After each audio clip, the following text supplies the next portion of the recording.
Sir, UPSC journey को लेके बहुत सारे लोगों को ये मिसकंसेप्शन होता है कई बार, अगर यदि किसी एस्पिरेंट का, किसी स्टूडेंट का आईआईटी का बैकग्राउंड नहीं है या फिर वो डॉक्टर नहीं है, तो वो यूपीएससी में क्वालिफाई नहीं हो सकता। हुँ। ये कितना सही है और अगर ये गलत है तो कुछ अगर इस बारे में आप बता पाएँ?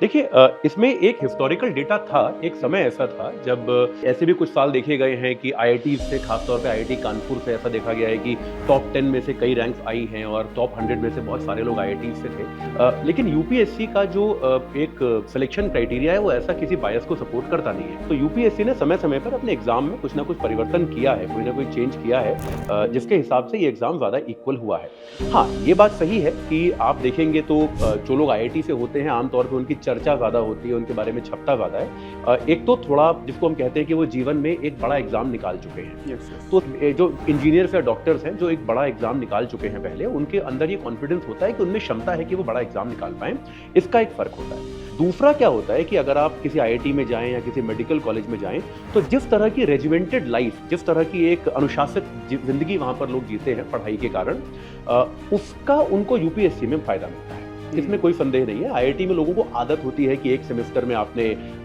जो है 40 पेपर्स दिए हैं, तो आपको लगातार वो काम करने की आदत बनी रहती है, जो कि आम तौर पे बाकी कॉलेजेस में अक्सर उतनी नहीं देखी जाती, दबाव उतना नहीं होता पढ़ाई का, ये एक फ़ायदा होता है। लेकिन हाँ, ये बात भी है, अगर आप ये देखें कि विषय वस्तु जो है, एग्ज़ाम का जो सब्जेक्ट है, सब्जेक्ट मैटर है, उसमें आईआईटीएंस को अब कोई बेनिफिट नहीं है। उसमें इनफैक्ट देखा जाए तो अगर आपने ह्यूमैनिटीज़ सब्जेक्ट पढ़े हैं, तो आपको ज़्यादा जो है फ़ायदा मिल सकता है। पॉइंट ये है कि जो जीवन की आदतें हैं, वो अगर आप आईआईटी के अंदर सीखें या आईआईटी के बाहर सीखें, काम वो आने वाली है। ये आदतें अगर आप आईआईटी के अंदर सीख रहे हैं तो बहुत अच्छी बात है, या किसी मेडिकल कॉलेज के अंदर सीख रहे हैं तो बहुत अच्छी बात है।